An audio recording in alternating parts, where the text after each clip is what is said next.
दोस्तों, कैसे हैं आप सभी? आई होप कि आप सभी बहुत अच्छे होंगे और अपने जीवन में कुछ नया और बेहतर करने का प्रयास भी ज़रूर कर रहे होंगे। तो दोस्तों, आज हम फिर से अपनी ये जो हम रूसी क्रांति पढ़ रहे थे 9th क्लास के चैप्टर नंबर 2 में, तो इसी का आगे का बचा हुआ पार्ट हम इसमें कवर करने वाले हैं। कल हमने देखा था यूरोप में समाजवाद किस तरह से उत्पन्न हुआ और इसी के साथ फिर हमने देखी थी रूसी क्रांति। आज हम इसी में आगे देखेंगे पेट्रोगार्ड में फरवरी क्रांति किस प्रकार हुई। इसको जानने के लिए हमें पहले पेट्रोगार्ड ये शब्द कल भी हमारे सामने आया था। तो जब हमने देखा था कल जो एक शब्द था सेंट पीटर्सबर्ग, तो उस नाम के जगह पर यहाँ पर पेट्रोगार्ड शब्द का यूज़ किया गया था, क्योंकि जो सेंट पीटर्सबर्ग था वो जर्मन को शो करता था, इसलिए यहाँ पर उन लोगों ने उस जगह का नाम बदलकर क्या कर दिया था, यहाँ पर पेट्रोगार्ड कर दिया था। तो ये सन 1917 की सर्दियों में राजधानी पेट्रोगार्ड की जो हालत थी वो बहुत ख़राब थी। ऐसा लगता था मानो जनता में मौजूद भिन्नताओं को ध्यान में रखकर ही शहर की बनावट तय की गई थी। मजदूरों के क्वार्टर और कारखाने नेवा नदी के दाएं तट पर थे, यानी कि जो मजदूर थे वहाँ पर उनके जो क्वार्टर थे जो उनके रहने के लिए बने थे और उनके जो कारखाने थे वो नेवा नदी के राइट साइड के तट पर बने थे। और बाएं किनारे पर फैशनेबल इलाके विंटर प्लेसेस, जहाँ पर राजा का महल, जो राजा के रहने की जगह है वो विंटर पैलेस, और जो सरकारी इमारतें थी वो थी, तो वो हुआ करती थी लेफ्ट किनारे। जिस महल में ड्यूमा की बैठक होती थी, ड्यूमा मतलब संसद की बैठक होती थी, वह भी इसी तरफ था, यानी कि वो भी लेफ्ट साइड ही था, बाईं तरफ। फरवरी में मजदूरों के इलाके में खाद्य पदार्थों की भारी कमी पैदा हुई। तो फरवरी में जो जिधर की साइड मजदूर रहते थे राइट साइड, उधर क्या होता है, खाने के जो सामान है उनकी भारी कमी हो जाती है। और उस साल ठंड थी वो भी कुछ ज़्यादा ही पड़ी थी। भीषण कोहरा और बर्फबारी हुई थी, बहुत ज़्यादा बर्फ़ पड़ी, बहुत ज़्यादा कोहरा पड़ा। और संसदीय प्रतिनिधि चाहते थे कि निर्वाचित सरकार बनी रहे, इसलिए वह जार यानी कि राजा द्वारा ड्यूमा को भंग करने के लिए की जा रही कोशिशों का विरोध कर रहे थे।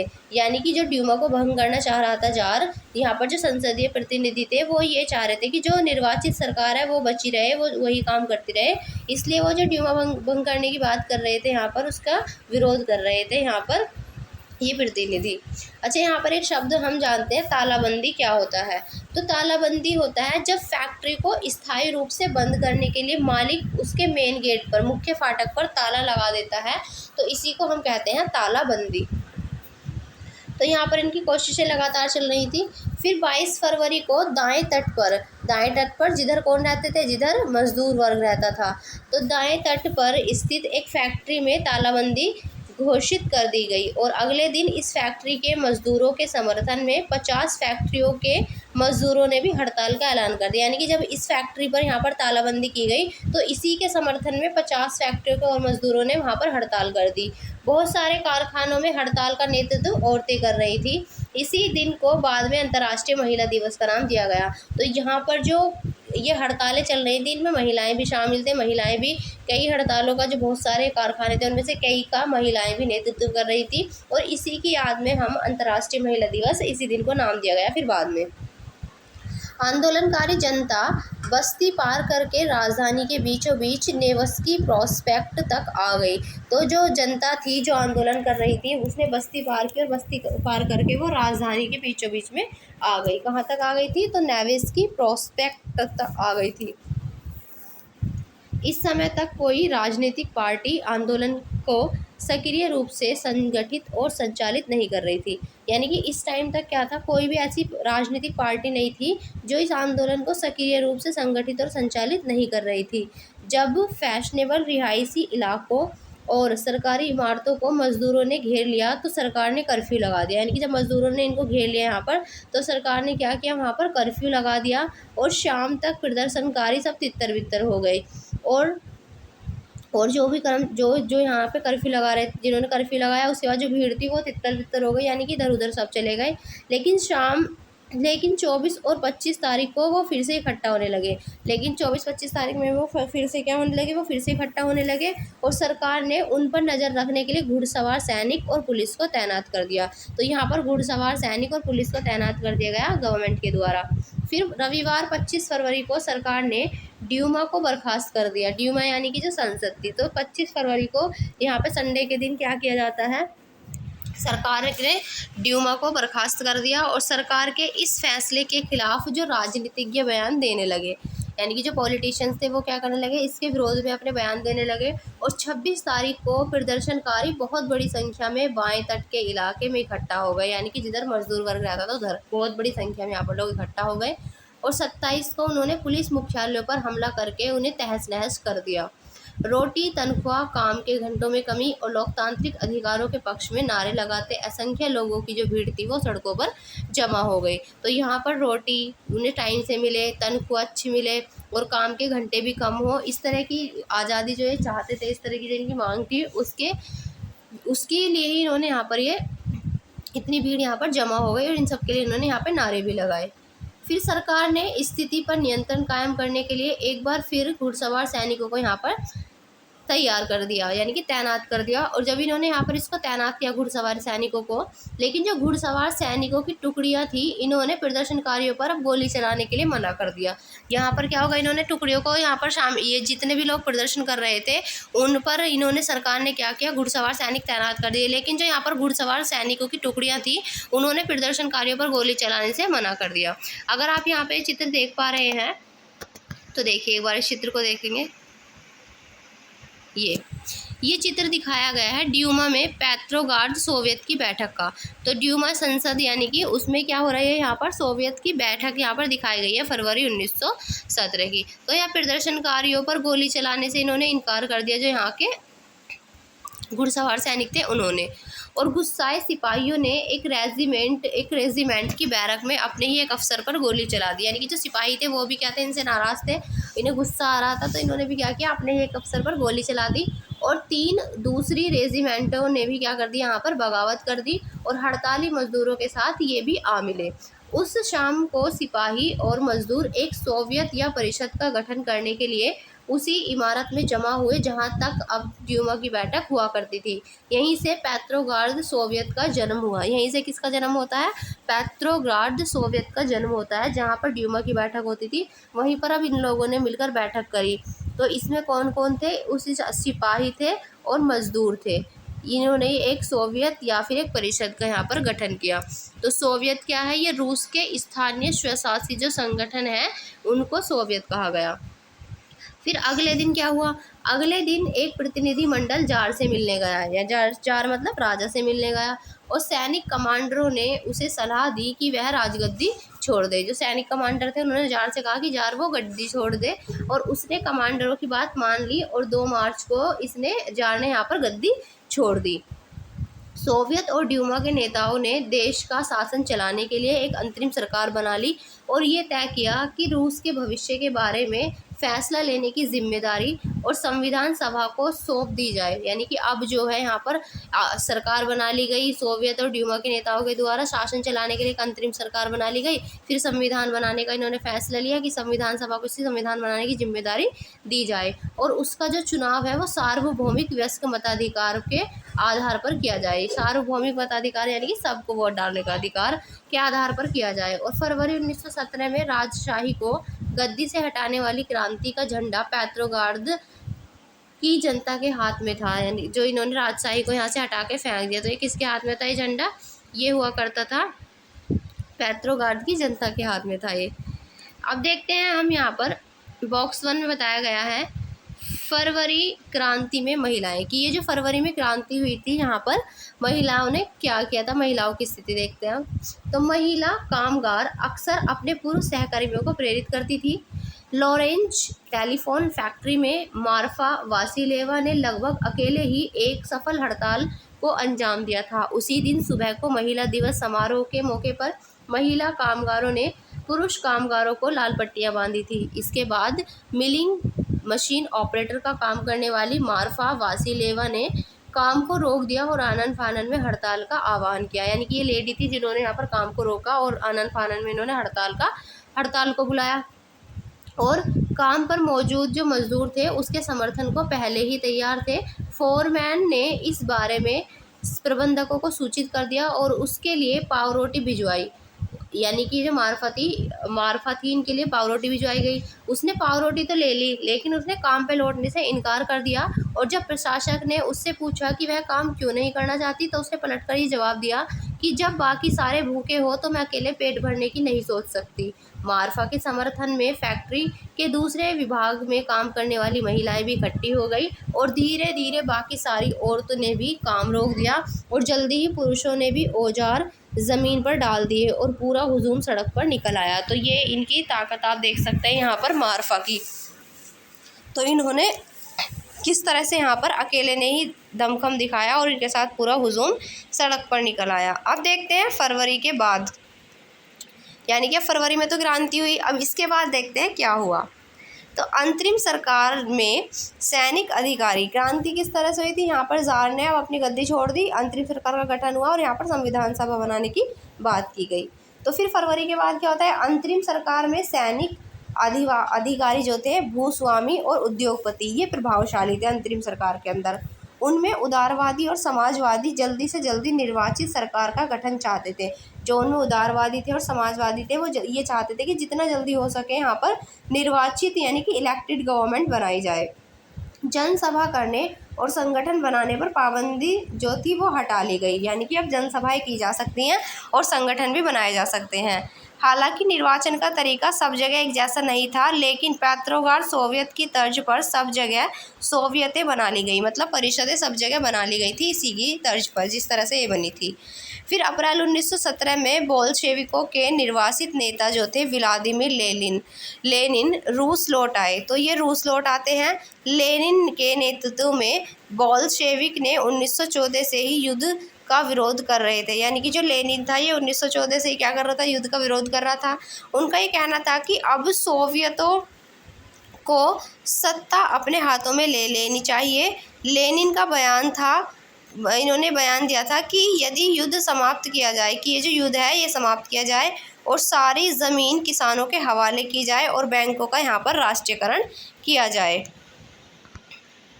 और इन 3 मांगों को लेनिन की अप्रैल थीसिस के नाम से जाना जाता है। तो ये जो इन्होंने 3 मांग की थी यहाँ पर, कि एक तो युद्ध को समाप्त किया जाए, दूसरा सारी ज़मीन किसानों के हवाले की जाए और बैंकों का राष्ट्रीयकरण किया जाए। तो ये जो इनकी 3 मांग थी, युद्ध समाप्ति की, किसानों को ज़मीन दी जाए, सारी बैंकों का राष्ट्रीयकरण किया जाए, ये 3 मांग ही इनकी अप्रैल थीसिस के नाम से जानी जाती हैं। तो इन्हें किस नाम से जाना जाता है, अप्रैल थीसिस के नाम से इन्हें जाना जाता है। उन्होंने ये भी सुझाव दिया कि अब अपने रेडिकल उद्देश्यों को स्पष्ट करने के लिए बोल्शेविक पार्टी का नाम कम्युनिस्ट पार्टी रख दिया जाए। ये जो बनी हुई है यहाँ पर रेडिकल उद्देश्यों को स्पष्ट करने वाली जो बोल्शेविक पार्टी है, इस बोल्शेविक पार्टी का नाम क्या कर दिया जाए, अब कम्युनिस्ट पार्टी रख दिया जाए। बोल्शेविक पार्टी के ज़्यादातर लोगों को अप्रैल थीसिस के बारे में सुनकर काफ़ी यहाँ पर हैरानी हुई। उन्हें लगता था कि अभी समाजवादी क्रांति के लिए सही वक्त नहीं आया है और इसलिए फ़िलहाल अंतरिम सरकार को ही समर्थन दिया जाना चाहिए। लेकिन अगले कुछ महीनों की घटनाओं ने उनकी सोच जो थी वो फिर बदल दी। गर्मियों में मजदूर आंदोलन और फैल गया, जैसे जैसे गर्मी हुई तो मजदूर आंदोलन और फैल गया। औद्योगिक इलाकों में फैक्ट्री कमेटियां बनाई गई। तो जो औद्योगिक इलाके थे उनमें फैक्ट्री कमेटियां बनाई गई और इन कमेटियों के माध्यम से मजदूर फैक्ट्री चलाने के मालिकों के तौर तरीक़ों पर सवाल खड़ा करने लगे।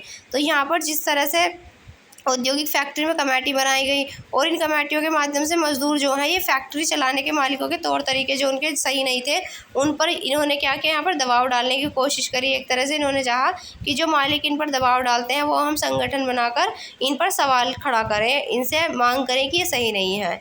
तो ट्रेड यूनियनों की तादाद बढ़ने लगी इस तरह से और सेना में सिपाहियों की समितियां बनने लगी। अब सेना में भी सिपाहियों की समितियां बनने लगी। जून में लगभग 500 सोवियतों ने अखिल रूसी सोवियत कांग्रेस में अपने प्रतिनिधि भेजे। तो जून में कितनी 500 सोवियत यानी कि 500 परिषदों ने अखिल रूसी सोवियत कांग्रेस में यहाँ पर अपने रिप्रेजेंटेटिव भेजे।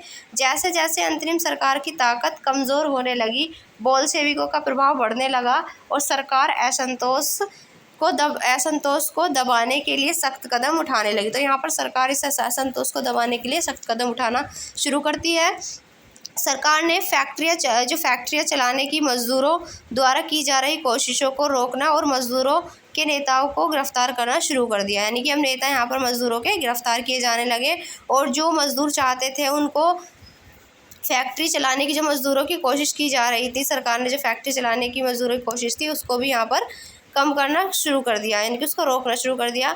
और जुलाई 1917 में बोल्शेविकों के द्वारा आयोजित किए गए विशाल प्रदर्शनों का भारी दमन किया गया और बहुत सारे बोल्शेविक जो नेता थे इनको छिपना या फिर भागना पड़ा। ये जो यहाँ पर आप चित्र देख रहे हैं ये अप्रैल 1917 का चित्र है। इसमें अप्रैल 1917 में मज़दूरों को संबोधित करते हुए लेनिन की एक बोल्शेविक छवि यहाँ पर दिखाई गई। तो लेनिन यहाँ पर मज़दूरों को संबोधित कर रहे हैं। तो यहाँ पर बोल्शेविक नेताओं को छिपना या भागना पड़ा और इसी के साथ गाँवों में किसान और उनके समाजवादी क्रांतिकारी नेता ये भूमि पुनर्वितरण के दबाव डालने लगे। तो यहाँ पर भूमि का पुनर्वितरण हो इसके लिए दबाव डालने लगे और इस काम के लिए भूमि समितियाँ बना दी गई। तो जो भूमि समितियाँ थी इसके लिए वो बना दी गई। फिर सामाजिक क्रांतिकारियों से प्रेरणा और प्रोत्साहन लेते हुए जुलाई से सितंबर के बीच किसानों ने बहुत सारी ज़मीन पर कब्जा कर लिया। तो यहाँ पर सामाजिक क्रांतिकारियों से यहाँ पर इन्होंने प्रेरणा ली और इसी के साथ जुलाई से सितंबर के बीच का जो टाइम था यहाँ पर किसानों ने बहुत सारी ज़मीन पर यहाँ कब्जा कर लिया। अगर यहाँ पर ये आप चित्र देख पाएंगे तो इस चित्र में देखिए ये 10 जुलाई के दिन की घटना दिखाई जा रही है आपको। यहाँ पर 17 जुलाई, ये जुलाई की घटना है। यहाँ पर चित्र नंबर 10 में ये 17 जुलाई 1917 को बोल्शेविक जो समर्थक थे, प्रदर्शनकारी थे, उन पर सेना के द्वारा गोलीबारी की गई, गोलियां बरसाई गई। तो वहाँ का दृश्य है कि गोली से बचने के लिए लोग किस तरह से यहाँ पर भाग रहे हैं जो कि बोल्शेविक समर्थक थे। अब हम देखेंगे अक्टूबर क्रांति। अक्टूबर क्रांति से पहले हम यह देखते हैं रूसी क्रांति की तारीख। तो रूस में 1 फरवरी 1918 तक जूलियन कैलेंडर का अनुसरण किया जाता था। तो 1 फरवरी 1918 तक जूलियन कैलेंडर का अनुसरण यहाँ पर किया जाता था रूस में। और इसके बाद रूसी सरकार ने ग्रेगोरियन कैलेंडर अपना लिया जिसका अब सब जगह इस्तेमाल किया जाता है। भारत में भी ग्रेगोरियन कैलेंडर का इस्तेमाल किया जाता है। ग्रेगोरियन कैलेंडर जूलियन कैलेंडर से 13 दिन आगे चलता है। इसका मतलब ये है कि हमारे कैलेंडर के हिसाब से फरवरी क्रांति 12 मार्च को और अक्टूबर क्रांति 7 नवंबर को संपन्न हुई थी। तो यहाँ पर जो अक्टूबर 1917 की क्रांति है, यहाँ पर जैसे जैसे अंतरिम सरकार और बोल्शेविकों के बीच टकराव बढ़ता गया, लेनिन को अंतरिम सरकार द्वारा तानाशाही थोप देने की आशंका दिखाई देने लगी। क्योंकि यहाँ पर सरकार और बोल्शेविकों के बीच क्या होने लगा था, तनाव होने लगा था। तो ये लेनिन को साफ नज़र आ रहा था कि अब यहाँ पर तानाशाही फिर से वापस आने वाली है। सितंबर में उन्होंने सरकार के खिलाफ विद्रोह के बारे में चर्चा शुरू कर दी। तो सितंबर में सरकार के खिलाफ इन्होंने चर्चा और विद्रोह के बारे में चर्चा शुरू की और सेना और फैक्ट्री सोवियतों में मौजूद बोल्शेविकों को इकट्ठा कर लिया गया। तो सेना और फैक्ट्री सोवियतों में यहाँ पर क्या होने लगा, मजदूर बोल्शेविकों को इकट्ठा कर लिया गया। और 16 अक्टूबर 1917 को लेनिन ने पेट्रोग्राड सोवियत और बोल्शेविक पार्टी को सत्ता पर कब्जा करने के लिए राजी कर लिया।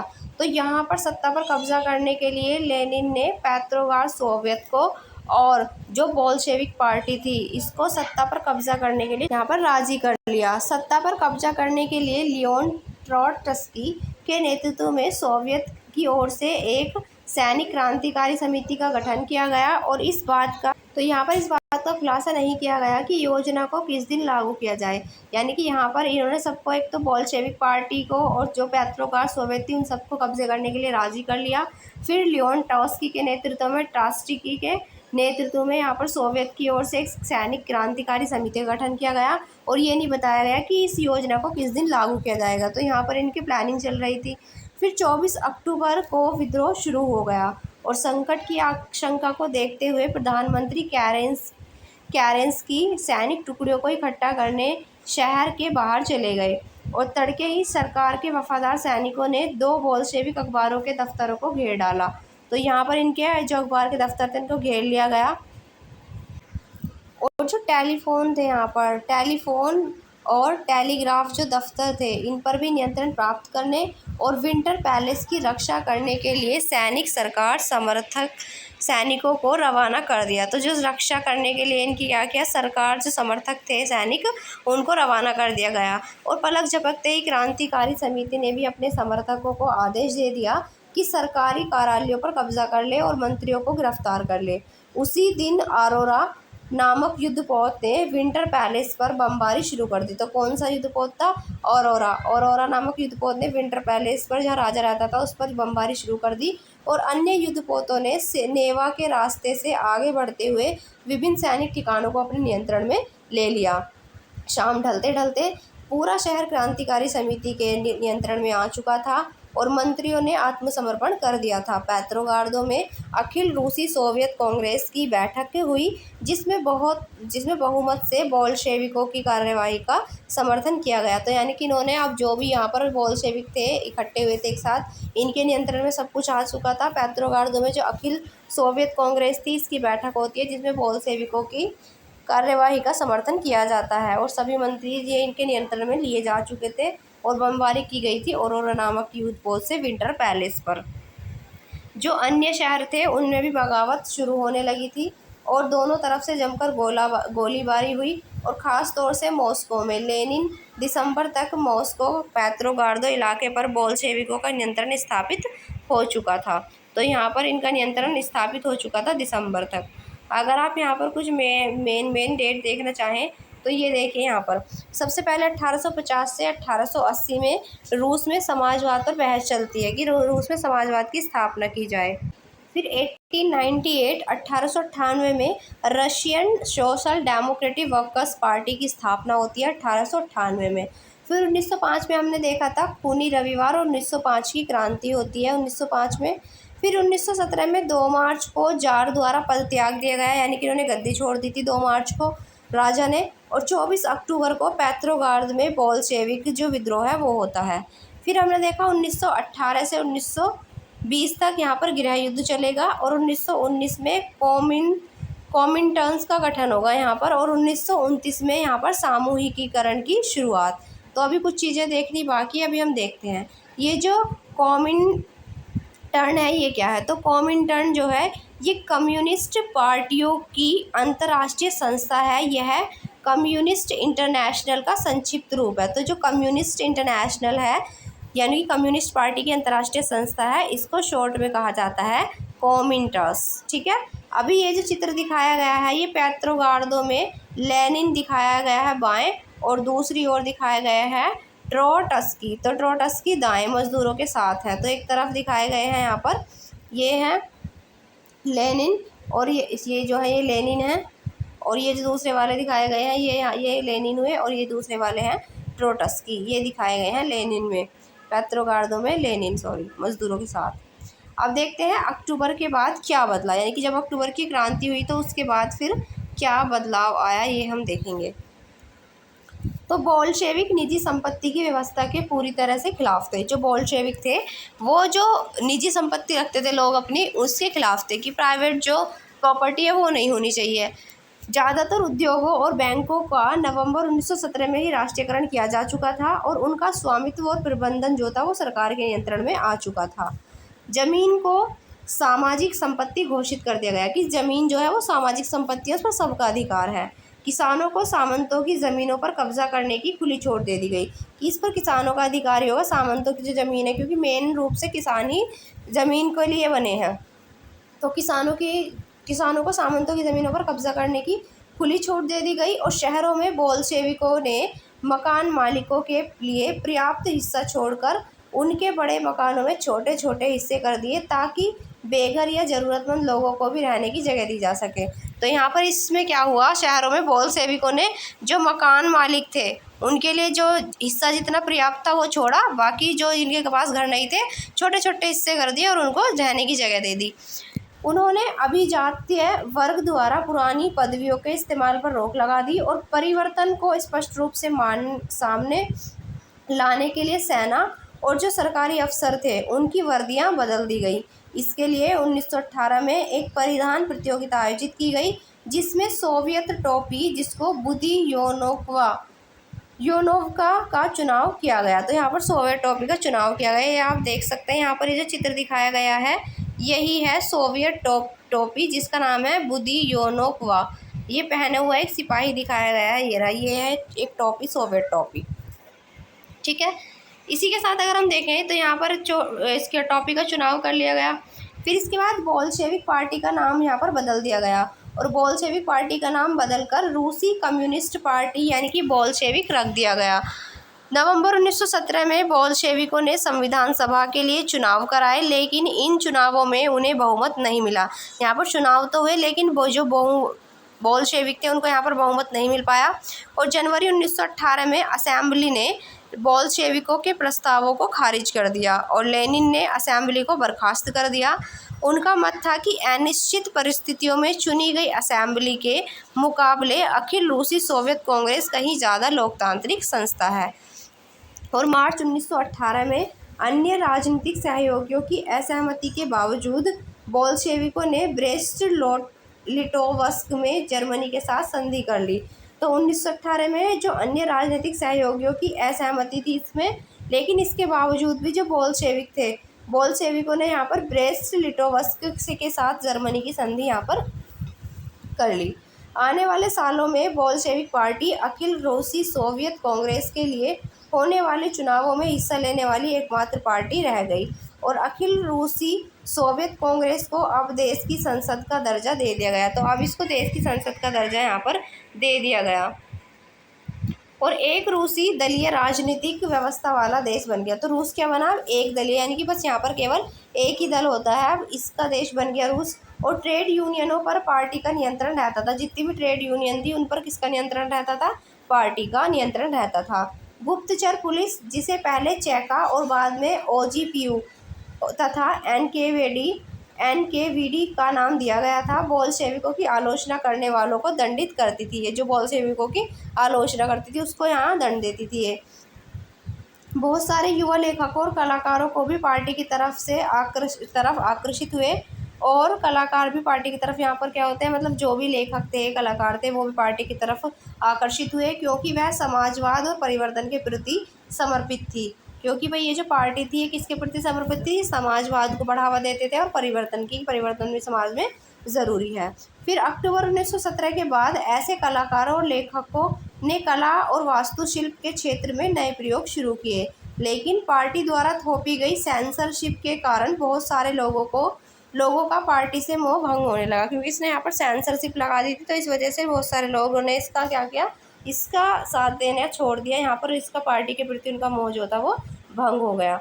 अगर ये चित्र आप देखेंगे तो ये मॉस्को में मई दिवस का प्रदर्शन है। तो मॉस्को में मई दिवस का प्रदर्शन 1918 का ये चित्र यहाँ पर दिखाया गया है।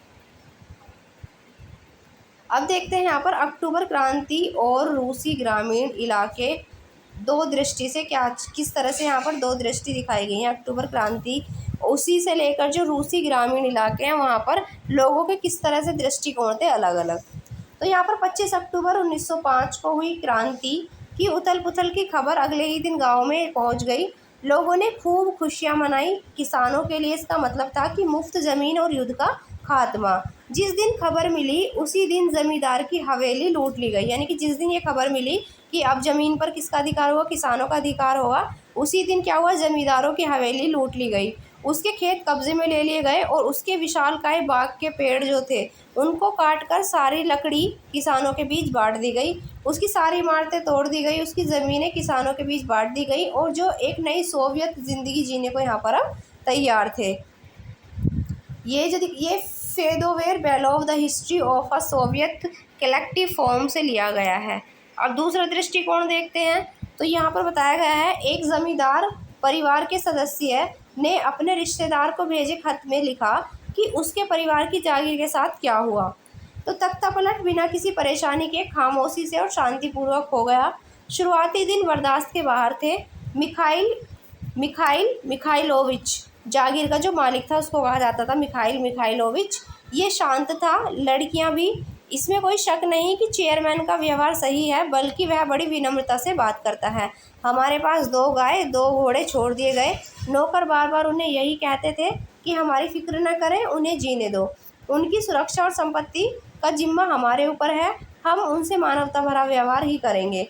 अफवाह है, और अफवाह क्या थी? अफवाह ये थी कि कई गाँवों में लोग कमेटियों को बाहर निकालकर पूरी जागीर दोबारा मिखाइल मिखाइलोविच को सौंपना चाहते हैं। पता नहीं ऐसा होगा या नहीं, या हमारे लिए अच्छा भी रहेगा या नहीं, पर हमें इस बात का संतोष है कि हमारे लोगों में जो है वो चेतना है। तो इस तरह के दो दृष्टिकोण दिखाए, एक जनता की दृष्टि से, दूसरा जमींदारों की दृष्टि से। अब यहाँ पर हम देखते हैं गृह युद्ध। अब यहाँ पर ये गृह युद्ध किस तरह से चला। तो जब बोल्शेविकों ने ज़मीन के पुनर्वितरण का आदेश दिया, यानी कि अब दोबारा से पुनर्वितरित किया जाए ज़मीन को, तो रूसी सेना टूटने लगी। इससे जो रूसी सेना थी वो टूटने लगी। ज़्यादातर सिपाही किसान थे, वे भूमि पुनर्वितरण के लिए घर लौटना चाहते थे, इसलिए सेना छोड़कर जाने लगे। गैर बोल्शेविक समाजवादियों, उदारवादियों और राजशाही के समर्थकों ने बोल्शेविक विद्रोह की निंदा की, क्योंकि भाई ये सब किसान ही थे और ये लौट लौट कर सब अपने घर जाना चाहते थे, है ना, अपनी ज़मीन लेना चाहते थे। तो यहाँ पर जब ये जाने लगे तो जो गैर बोल्शेविक थे, जो बोल्शेविक नहीं थे, समाजवादियों, उदारवादियों और राजशाहियों के समर्थकों ने बोल्शेविकों की यहाँ पर निंदा की। उनके नेता दक्षिणी रूस में इकट्ठा होकर बोल्शेविकों, जिन्हें रेड्स भी कहते हैं, से लड़ने के लिए टुकड़ियां संगठित करने लगे। 1918 और 1919 में रूसी साम्राज्य के ज़्यादातर हिस्सों पर सामाजिक क्रांतिकारियों यानी कि ग्रीन्स और हजार समर्थकों यानी कि वाइट्स का नियंत्रण रहा। उन्होंने फ्रांसीसी, अमेरिका, ब्रिटिश और जापानी टुकड़ियों का भी समर्थन उन्हें मिल रहा था, और ये सभी शक्तियां रूस में समाजवाद को फलते फूलते देखना नहीं चाहती थी। इन टुकड़ियों और बोल्शेविकों के बीच चले गृह युद्ध के दौरान लूटमार, डकैती और भुखमरी जैसी समस्याएं जो थी, ये बड़े पैमाने पर फैल गई थी। वाइट्स में जो निजी संपत्ति के हिमायती थे, जो वाइट्स में जो चाहते थे कि निजी संपत्ति थे उनकी हिमायत करते थे, उन्होंने ज़मीन पर कब्जा करने वाले किसानों के खिलाफ काफ़ी सख्त रवैया अपनाया, और उनकी इन हरकतों के कारण तो जो गैर बोल्शेविकों के प्रति जन समर्थन और भी तेज़ी से घटने लगा, और जनवरी 1920 तक भूतपूर्व रूसी साम्राज्य के ज़्यादातर हिस्सों पर बोल्शेविकों का नियंत्रण कायम हो चुका था। उन्हें गैर रूसी राष्ट्रवादियों और मुस्लिम जदीदियों की मदद से यह कामयाबी मिली थी। जहां रूसी उपनिवेशवादी ही बोल्शेविक विचारधारा के अनुयायी बन गए थे, वहां यह मदद काम नहीं आ सकी। मध्य एशिया स्थित खीवा में बोल्शेविक उपनिवेशकों ने समाजवाद की रक्षा के नाम पर स्थानीय राष्ट्रवादियों का बड़े पैमाने पर कत्लेआम किया। यहाँ पर बहुत बड़े लेवल पे कत्लेआम किया जाता है, और ऐसे हालात में बहुत सारे लोगों को ये समझ में नहीं आ रहा था कि बोल्शेविक सरकार जो है वो क्या चाहती है आखिर।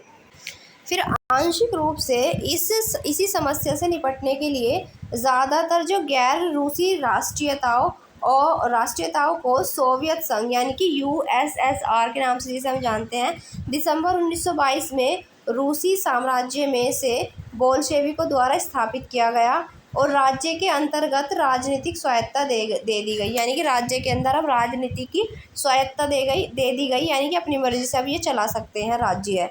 लेकिन क्योंकि जो बोल्शेविकों ने स्थानीय सरकारों पर कई अलोकप्रिय और सख्त नीतियां जैसे कि घुमंतुवाद की रोकथाम की कड़ी कोशिशें थोप दी थी, इसलिए विभिन्न राष्ट्रीयताओं का विश्वास जीतने के प्रयास आंशिक रूप से ही सफल हो पाए थे। यानी कि जो और राष्ट्रों को ही जीतना चाहते थे, इसमें ये आंशिक रूप से ही सफल हो पाए थे, क्योंकि इन्होंने इनकी जो घुमंतुवाद की रोकथाम की कड़ी कोशिशें इन्होंने की थी यहाँ पर, जो कि बहुत ही ज़्यादा अलोकप्रिय थी सरकार की, जनता के द्वारा।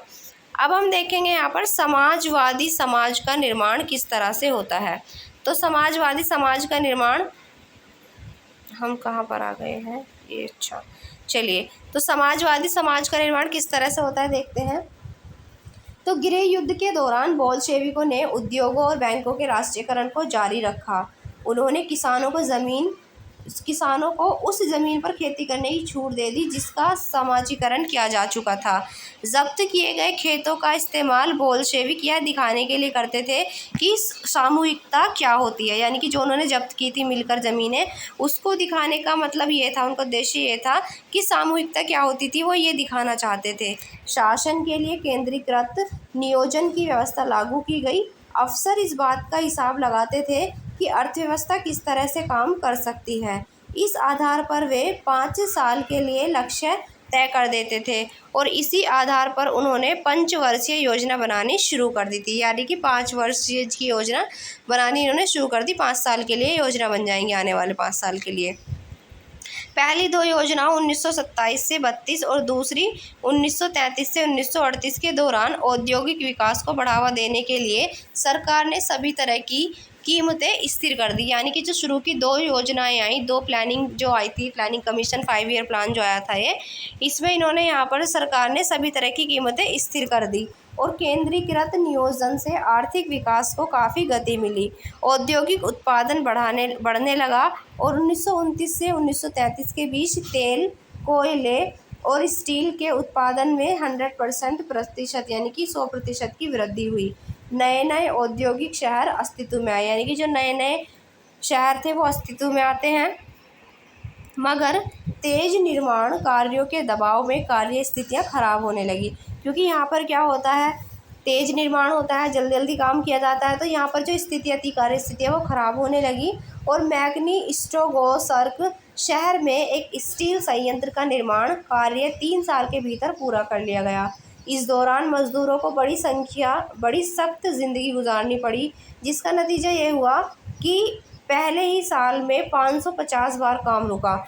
यानी कि यहाँ पर लोगों को बहुत ही सख्त ज़िंदगी गुजारनी पड़ी मज़दूरों को, तो जिसका नतीजा ये होता है कि पहले ही साल में 550 बार काम रुका और रिहायशी क्वार्टरों में जाड़ों में शौचालय जाने के लिए 40 डिग्री कम ताप पर लोग 4थी मंजिल से उतर कर सड़क पार कर दौड़ कर जाते थे। तो इस तरह की हालत थी वहाँ पे, 40 डिग्री कम तापमान पर लोग 4थी मंजिल से उतरते थे, फिर सड़क के पार दौड़ कर जाते थे। इसी के साथ एक विस्तारित शिक्षा व्यवस्था विकसित की गई और फैक्ट्री कामगारों एवं किसानों को विश्वविद्यालयों में दाखिला दिलाने के लिए खास इंतज़ाम किए गए। अच्छा, स्वायत्तता क्या होती है एक बार फिर जान लेते हैं। स्वायत्तता का मतलब है यहाँ पर अपना शासन स्वयं चलाने का अधिकार। घुमंतु क्या होते हैं? घुमंतु ऐसे लोग होते हैं जो किसी एक जगह ठहर कर नहीं रहते, बल्कि अपनी आजीविका की खोज में एक जगह से दूसरी जगह आते जाते रहते हैं। और कार्य स्थितियाँ होती हैं काम के हालात, तो काम के हालात यहाँ बहुत ख़राब होने लग गए थे। ठीक है, चलिए अब ये यहाँ पर आप चित्र देखिए, जो चित्र दिखाए गए हैं आपको। ये जो फर्स्ट चित्र है, चित्र नंबर 14, इसमें कारखानों को समाजवाद के प्रतीक की तरह माना गया और पोस्टर में लिखा है चिमनियों से निकलता धुआं ही सोवियत रूस की सांस है, ये यहाँ पर लिखा गया। फिर ये जो चित्र दिखाया गया है, ये 30 के दशक में सोवियत रूस के एक स्कूल में पढ़ते हुए बच्चे दिखाए गए हैं। बच्चे सोवियत अर्थव्यवस्था का अध्ययन कर रहे हैं। इस चित्र में ऐसा बताया गया है कि ये सोवियत अर्थव्यवस्था का यहाँ पर अध्ययन कर रहे हैं। इसी के साथ जो चित्र नंबर 16 दिखाया गया है, ये पहली पंचवर्षीय योजना के दौरान मैग्निटोगोर्स्क के एक बच्चा है। यह बच्चा सोवियत रूस के लिए काम कर रहा है, क्योंकि यहाँ पर बहुत बड़ी संख्या में, तुम्हें पता ही है कि यहाँ पर बहुत काम हुआ। अभी हमने देखा 3 साल में बनाकर इसको तैयार कर दिया गया, स्टील प्लांट, इस प्लांट को तैयार कर दिया गया, तो बहुत बड़ी लेवल पे यहाँ पे लोग लगे होंगे काम करने के लिए। और 30 के दशक में एक कारखाने का भोज कक्ष है, इस तरह से यहाँ पर ये भोजन करते थे आकर लोग, तो ये भोज कक्ष आपको दिखाया गया है 30 के दशक का ही। अब देखते हैं हम यूक्रेन के एक गाँव में समाजवादी खेती किस तरह से होती है। तो यूक्रेन, जो कि अब तो खैर रूस से अलग है, और अब आपको पता भी है कि बहुत टाइम हो गया है, यहाँ पे कई सालों से युद्ध चल रहा है रूस और यूक्रेन का।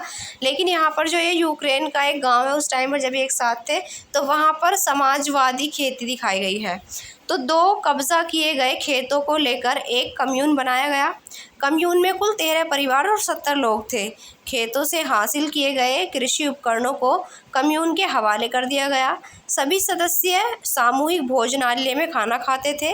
सहकारी साम्यवादी के सिद्धांत के आधार पर आमदनी को सबके बीच बांट दिया जाता था, क्योंकि सबकी बराबर बराबर श्रम होती थी, और सदस्यों के श्रम से होने वाली जो सारी आय और कम्यून के पास मौजूद सारे रिहायशी मकानों और सुविधाओं का कम्यून के सदस्य मिलकर इस्तेमाल करते थे। यानी कि सब चीज़ों का ये मिलकर इस्तेमाल किया करते थे, चाहे खाना हो, रहने की जगह हो, सब चीज़ों का। इसी के साथ जो महिला कामगार थी, महिला कामगारों के बच्चों के लिए फैक्ट्रियों में बालवाड़ियाँ खोल दी गई। और सस्ती स्वास्थ्य सेवा उपलब्ध कराई गई। मजदूरों के लिए आदर्श रिहायशी मकान बनाए गए, लेकिन इन सारी कोशिशों के नतीजे सभी जगह एक जैसे नहीं रहे, क्योंकि सरकारी संसाधन जो थे वो सीमित थे, वो असीमित नहीं थे। यहाँ पर अगर आप देखेंगे तो ये है 1933 में सोवियत बचपन के स्वप्न और यथार्थ, यानी कि सपने और सच के बीच की एक कड़ी यहाँ पर दिखाई गई है। तो ये यहाँ 1933 में सोवियत के बारे में ही लिखा है, तो पढ़ते हैं। तो इसमें क्या कहा गया है, प्रिय दादाजी कालिनिन, ये मेरा परिवार बड़ा है, 4 बच्चे हैं। हमारे पिता अब नहीं हैं, वे मज़दूरों के लिए लड़ते लड़ते मारे गए, और मेरी माँ बीमार है। मैं बहुत पढ़ना चाहता हूँ, पर मैं स्कूल नहीं जा सकता। मेरे पास पुराने जूते थे, पर अब वे इतने फट चुके हैं कि कोई उनकी मरम्मत नहीं कर सकता। मेरी माँ बीमार है, हमारे पास ना तो पैसा है और ना ही रोटी है, पर मैं पढ़ना बहुत चाहता हूँ। हमारे सामने पढ़ने और बस पढ़ने की जिम्मेदारी है। व्लादिमीर इलीच लेनिन ने यही कहा, पर मुझे मुझे जो स्कूल है वो छोड़ना पड़ेगा। हमारा ना तो कोई रिश्तेदार है, ना कोई रिश्तेदार नहीं है, कोई भी हमारी मदद नहीं कर सकता, इसलिए मुझे फैक्ट्री में काम करना पड़ेगा ताकि मेरा परिवार भूखे मरने से बच जाए। और प्रिय दादाजी, मैं 13 साल का हूँ, पढ़ाई में अव्वल आता हूँ और मेरी कोई ख़राब रिपोर्ट नहीं है। मैं 5वीं कक्षा में पढ़ता हूँ। सोवियत राष्ट्रपति कालिनिन के नाम 13 वर्षीय एक मजदूर बालक द्वारा लिखित 1933 में एक पत्र है। तो इन्होंने लिखा है ये पत्र, और ये यहाँ पर राष्ट्रपति को बताना चाह रहे हैं कि देखिए, मैं 13 वर्ष का हूँ और इसके पापा जो युद्ध में लड़ते हुए मारे गए, किस तरह की अब इनकी स्थिति, इसकी माँ बीमार है, खाने पीने का सामान नहीं है इनके पास, इनकी कोई मदद नहीं कर सकता, किस तरह के इसके कपड़े जूते, इनकी हालत बताई है, जिसकी वजह से इसको पढ़ने की बजाय स्कूल छोड़ना पड़ेगा अपना, और इसकी जगह पर उसे काम करना पड़ेगा। तो यहाँ देखते हैं हम स्टालिनवाद और सामूहिकीकरण। नियोजित अर्थव्यवस्था की शुरुआती दौर खेती के सामूहिकीकरण से पैदा हुई तबाही के साथ जुड़ा हुआ था। यानी कि जो नियोजित अर्थव्यवस्था थी, जिसको प्लान करके चला जा रहा था, उसका जो स्टार्टिंग का फेज़ था वो सामूहिकीकरण से जो पैदा हुई तबाही थी उससे जुड़ा हुआ था। 1927-28 के आसपास रूस के शहरों में अनाज का भारी संकट पैदा हो गया था। सरकार ने अनाज की कीमत तय कर दी थी। तो यहाँ पर अब क्या हुआ, शहरों में तो अनाज का संकट पैदा हुआ और सरकार ने अनाज की कीमत को यहाँ तय कर दिया। उससे ज़्यादा कीमत पर कोई अनाज नहीं बेच सकता था, लेकिन किसान उस कीमत पर अनाज बेचने के लिए तैयार नहीं थे जो सरकार ने तैयार की थी। लेकिन लेनिन के बाद पार्टी की कमान संभाल रहे स्टालिन। तो यहाँ पर जो लेनिन थे, इनके बाद जो पार्टी की कमान संभालने वाले थे स्टालिन, उसने स्थिति से निपटने के लिए कड़े कदम उठाए, और उन्हें लगता था कि अमीर किसान और व्यापारी कीमत बढ़ने की उम्मीद में अनाज नहीं बेच रहे हैं, कि जो किसान हैं और व्यापारी हैं वो कीमत इनकी बढ़ गई है, इसलिए वो इसी उम्मीद में यहाँ पर शायद अनाज नहीं बेच रहे हैं। इस स्थिति पर काबू पाने के लिए सट्टेबाजी पर अंकुश लगाना और व्यापारियों के पास जमा अनाज को जब्त करना ज़रूरी था। 1928 में पार्टी के सदस्यों ने अनाज उत्पादक इलाकों का दौरा किया। उन्होंने किसानों से ज़बरन अनाज खरीदा, यानी कि ज़बरदस्ती उन्होंने किसानों से अनाज खरीदा, और कुलकों के ठिकानों पर छापे मारे। जो कुलक थे उनके ठिकानों पर छापे मारे, और रूस में संपन्न किसानों को कुलक कहा जाता था। कुलक कौन थे, तो जो संपन्न किसान थे उनको कुलक कहा जाता था। जब इसके बाद भी अनाज की कमी बनी रही तो खेतों के सामूहिकीकरण का फैसला किया गया कि अब खेतों की कमी अभी भी है, छापे मारे गए, सब कुछ हुआ, उसके बाद भी अनाज की कमी हुई। तो यहाँ पर अब इन सभी खेतों के सामूहिकीकरण का फैसला लिया गया, और इस फैसले के पक्ष में एक तर्क ये दिया गया कि अनाज की कमी इसलिए है क्योंकि खेत बहुत छोटे हैं। 1917 के बाद ज़मीन किसानों को सौंप दी गई, और फलस्वरूप ज़्यादातर किसानों के पास छोटे खेत थे जिनका आधुनिकीकरण नहीं किया जा सकता था। छोटे खेतों का आधुनिकीकरण नहीं किया जा सकता, और आधुनिक खेती विकसित करने और उन पर मशीनों की सहायता से औद्योगिक खेती करने के लिए कुलकों का सफाया करना, किसानों से ज़मीन छीनना और राज्य नियंत्रित यानी कि सरकार नियंत्रण वाले विशालकाय खेत बनाना ज़रूरी था। यानी कि जो किसान थे, जो संपन्न किसान थे, उनसे ज़मीन का कुलकों का सफाया करना उनसे, और किसानों से ज़मीन छीनना ताकि राज्य है उसको अपने नियंत्रण में ले सके, और बड़े बड़े विशाल खेत बनाए जाएँ ताकि अच्छी यहाँ पर फसल उत्पादित हो और खाने की कमी न हो।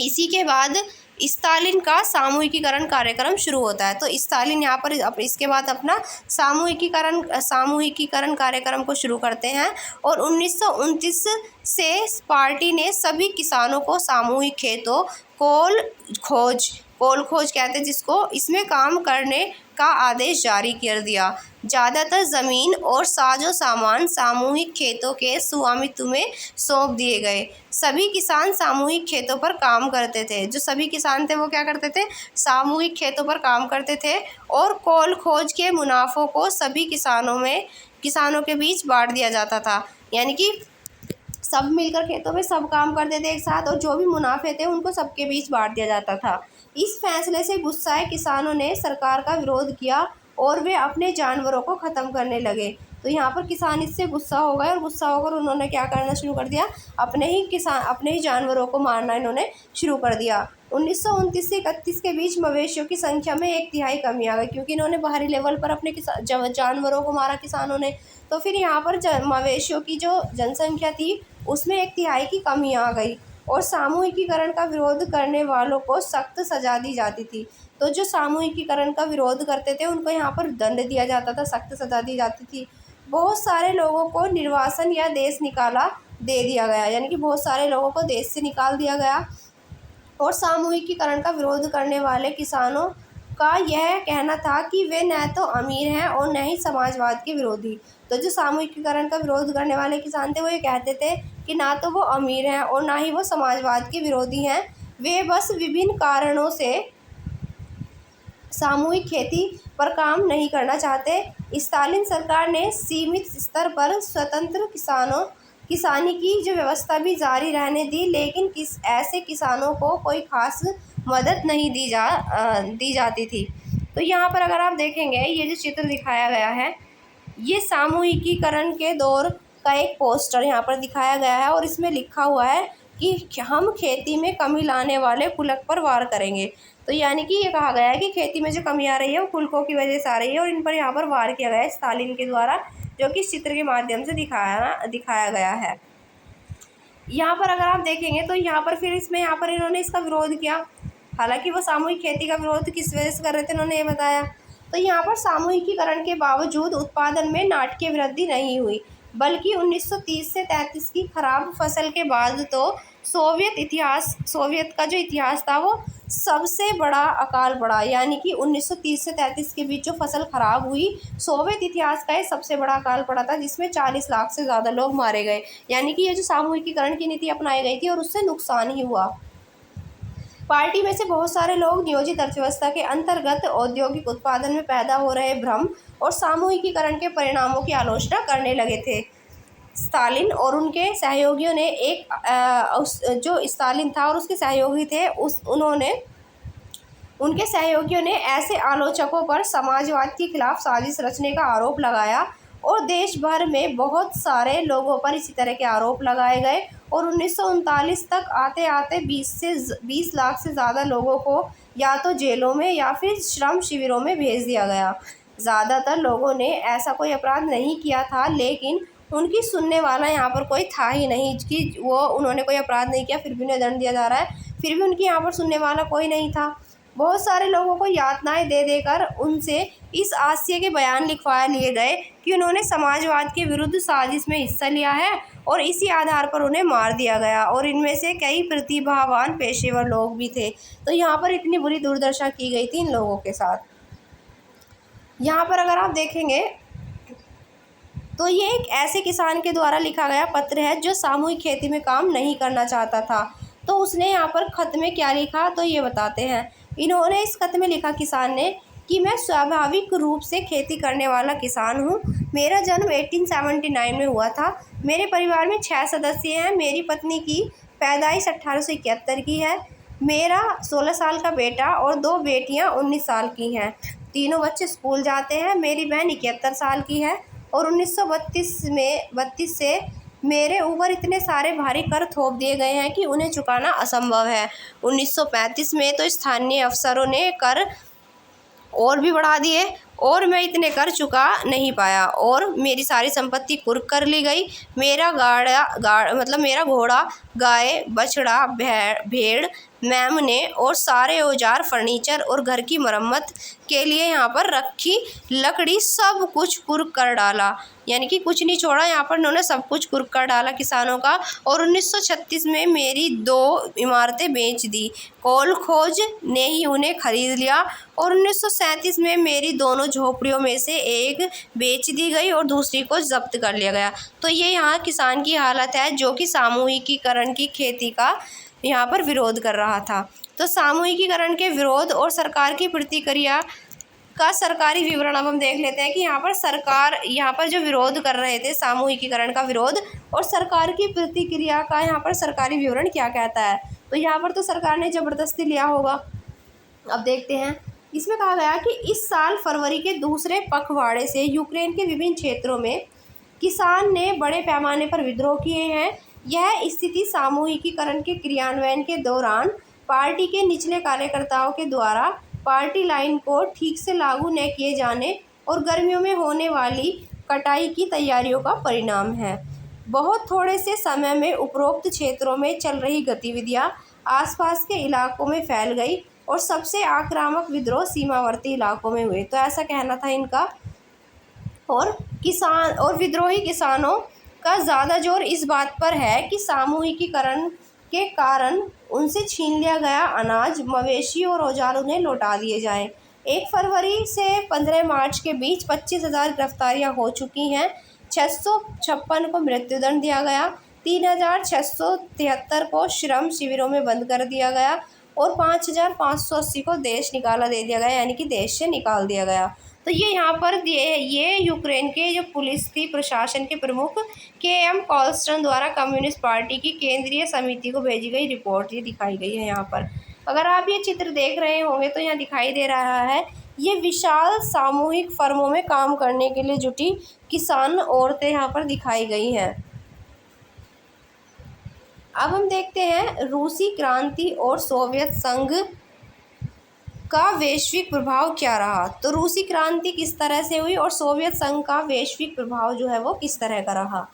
तो बोल्शेविकों ने जिस तरह सत्ता पर कब्जा किया था और जिस तरह उन्होंने शासन चलाया उसके बारे में यूरोप की समाजवादी पार्टियां बहुत सहमत नहीं थी, लेकिन मेहनतकशों के राज्यों की स्थापना की संभावना ने दुनिया भर के लोगों में एक नई उम्मीद जगा दी थी। क्योंकि भाई ये मजदूर लोग ही थे, मेहनत करने वाले ही लोग थे जिन्होंने इस पार्टी को बनाया और इस पर काफ़ी अच्छा काम किया था।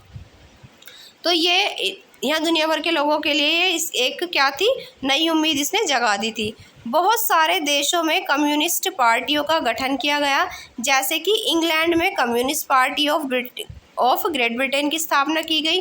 बोल्शेविकों ने उपनिवेशों की जनता थी उसको भी उनके रास्ते का अनुसरण करने के लिए प्रोत्साहित किया। सोवियत संघ के अलावा भी बहुत सारे देशों के प्रतिनिधियों ने conference of the people of the east 1920 और बोल्शेविकों द्वारा बनाए गए कॉमिंटर्न बोल्शेविक समर्थक समाजवादी पार्टी का अंतर्राष्ट्रीय महासंघ या उनकी जो संस्था थी ये कॉमिस्टर्न, इसमें हिस्सा लिया था। कुछ विदेशियों को सोवियत संघ की communist university of the workers of the east में शिक्षा दी गई थी, यानी कुछ लोगों को यहाँ पर इसमें शिक्षा भी दी गई थी। और जब दूसरा विश्व युद्ध शुरू हुआ तब तक सोवियत संघ की वजह से समाजवाद को एक वैश्विक पहचान और हैसियत मिल चुकी थी, लेकिन 50 के दशक तक देश के भीतर भी लोग यह समझने लगे थे कि सोवियत संघ की सेना शैली रूसी क्रांति के आदर्शों के अनुरूप नहीं है।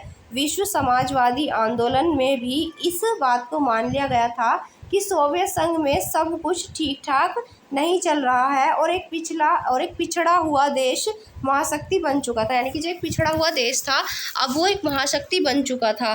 लेकिन वहाँ के कई जो नागरिक थे उनको कई तरह की आवश्यक स्वतंत्रता नहीं दी जा रही थी, यानी कि जो उनको आवश्यक स्वतंत्रता दी जानी थी वो उनको नहीं दी जा रही थी और विकास परियोजनाओं को दमनकारी नीतियों के बल पर लागू किया गया था, यानी कि जो विकास योजनाएं थी उनको दमनकारी नीति का इस्तेमाल करके लागू किया गया था।